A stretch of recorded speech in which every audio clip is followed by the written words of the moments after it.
Merci amis fidèles internautes Sénégal 7. Alors d'après le discours du ministre Maître Bamba Cissé, donc dañuy dem vers la concertation des partis politiques mu mel ni am na lu ñu war a waxtaanee ñoom seen biir laata ñun la presse di ko relayer donc je pense que aussi noonu la mës a demee par rapport ak salle bi sûrement dinañu mën a permettre peut-être ñu jël quelques images laata ñoom ñuy tàmbali travaux yi wala bokk concertation yi nga xamante ne ñoom bu ñu nekkee ci concertation yi ñun dañuy retirer wu le temps que ñoom ñu pare peut-être qu'il y aura des groupes de travail donc c'est tout à fait normal donc Serigne Mbacké Ndiaye moom may wax.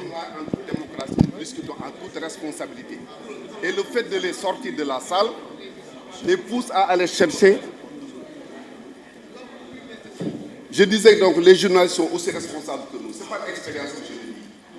Souvent devant des situations difficiles, moi je veux dire la presse pour dire voilà la réalité. À vous un débat démocratique. Il n'y a rien de grave qui se dira ici. Je pense qu'il faut laisser les gens faire. Sinon nous les obligeons à aller dehors à chercher des informations qui ne sont peut-être pas les bonnes. Il faut les laisser de mon point de vue dans la salle. Ils vont couvrir la rencontre et donneront le bon compte rendu. Merci beaucoup.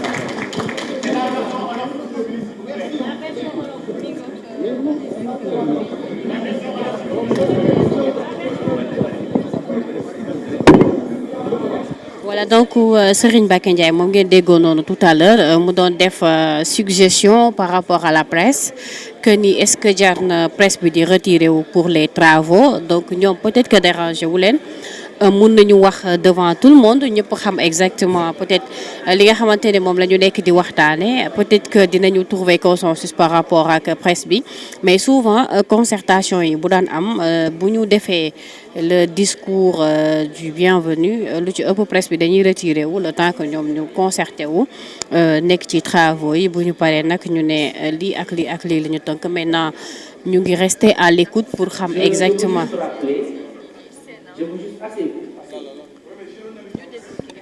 ñu déglu le ministre de l'Intérieur.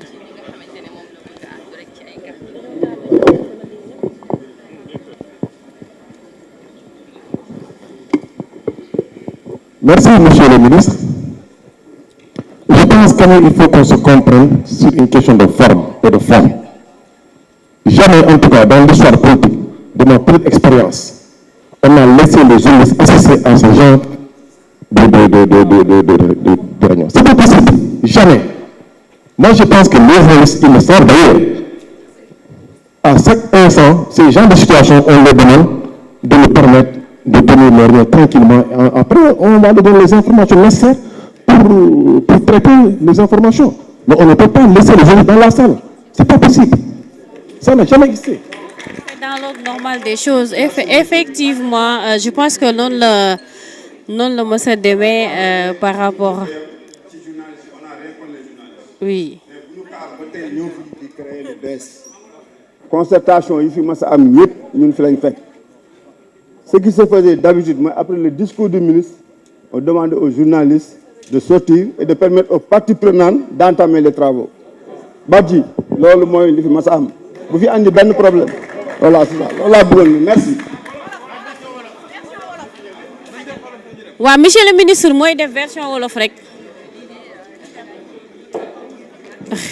Voilà donc ñu ngi xaar discours ministre de l'Intérieur mu jox ñu version wolof bi peut-être on pourra se retirer en un moment effectivement souvent concertation bu amee bu discours ministre tutelle bi jàllee dañuy bàyyi les parties prenantes ñu def concertation seen biir doog a wax lan la ñu tënk donc peut-être que loolu moo noonu la mas a demee même si dialogue yi nga xamante ne moom la ñu mas a assister wala ñu def couverture bi noonu la mas a demee maintenant ñu ngi xaar peut-être que celle-ci sera une exception peut-être mais on verra l'essentiel mooy le ministre de l'Intérieur moom mu ngi noonu ñu ngi koy réclamer pour mu def version wolof par rapport ak discours bi nga xam ne def na ko bu paree nag ñu xool ba xam dañuy retirer wu bàyyi leen ba travaux yi jeex bu travaux yi jeexee ñu daal di ñëw assister xam lan lañ tënk parce que souvent aussi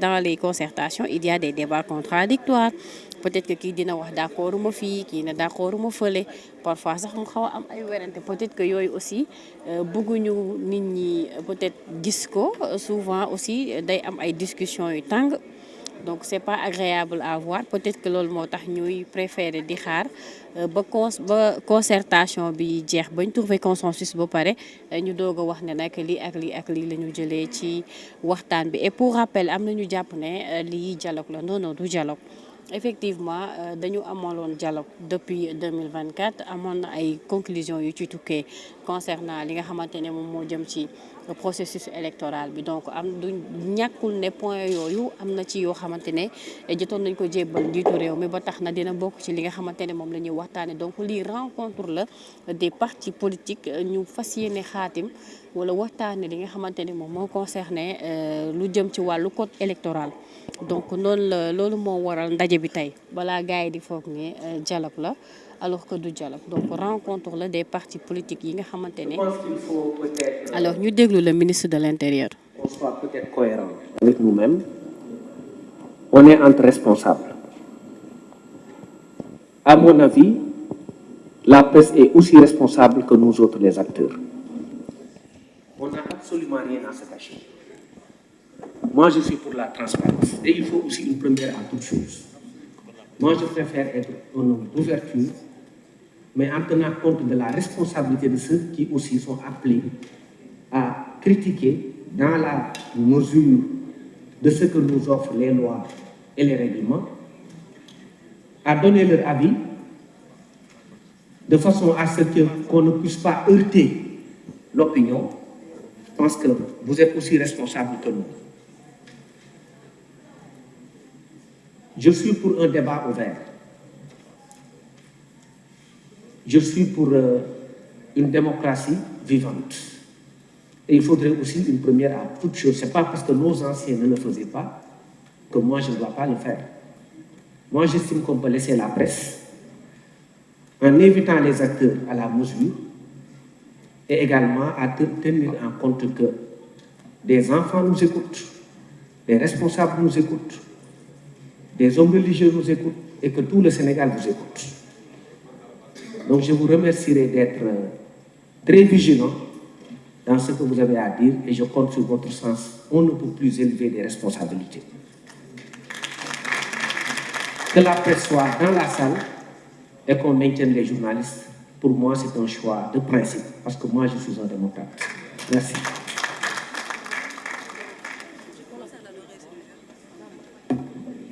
Merci beaucoup, Monsieur le ministre.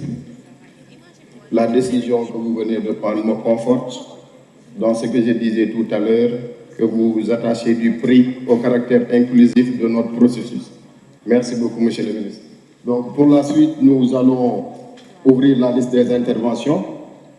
Et je pense qu'il y a des micro-baladeurs. Les intéressés peuvent se signaler. Monsieur Diallo va les enregistrer et nous allons commencer les échanges. Je vous remercie.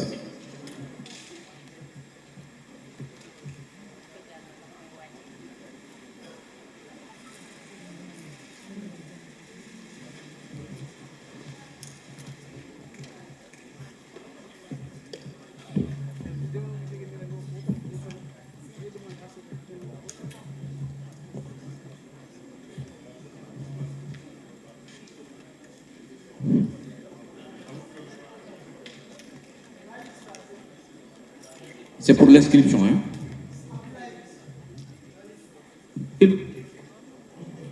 Voilà, vous prenez. dama wax ni version olof bi dama wax ni démb ni ñu daan organiser travaux yi par sous le contrôle du grand ministre de l'Intérieur. Ni ñu daan organiser travaux yi mooy ministre bi da daan wax kàddoom bu ñu paree ñu génn journaliste yi waxtaan ma ne ñun amuñu lu ñuy nëbb nous sommes entre démocrates ba pare fii je pense que ay kilifa rek ñoo fi ne te xam nañ ñu ñuy waxe la mesure qu'il faut ak pertinence bi war parce que boo demee ba yor parti politique nag da nga war a yarkat la maanaam éducateur la donc loolu moo tax ma ni pour la première fois dañuy bàyyi journaliste yi ñu toog déglu ñëpp pour mu nekk quelque chose de transparent sama responsabilité man maa ko jël parce qu'on dit qu'il faut une première à toute chose loolu moo tax ma ne journaliste yi bu ñu leen génne nañ toog ci salle bi déglu ñëpp comme ça sénégalais yëpp xam li ñu fi wax mu leer nañ parce qu'on est en démocratie loolu laa wax ci nasaraan léegi.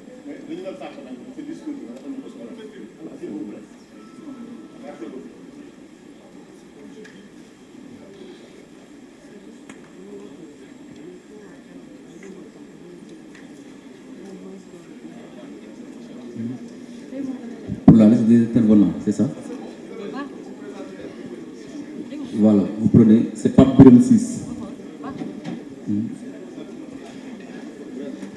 Papa Birame 6. Mamadou Ndione. Papa Birame 6.